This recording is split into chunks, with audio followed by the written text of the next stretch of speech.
Meaning of flea circus.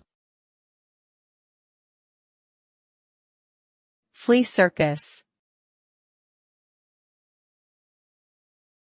Flea circus.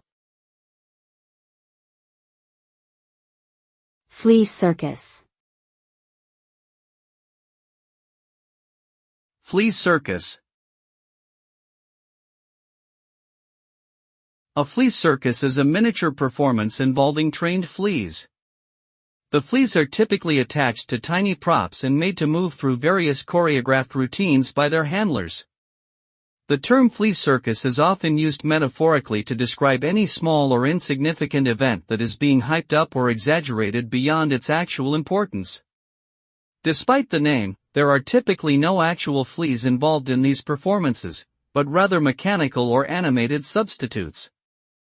Flea circuses were most popular in the late 19th and early 20th centuries, and have since become a novelty act and cultural curiosity.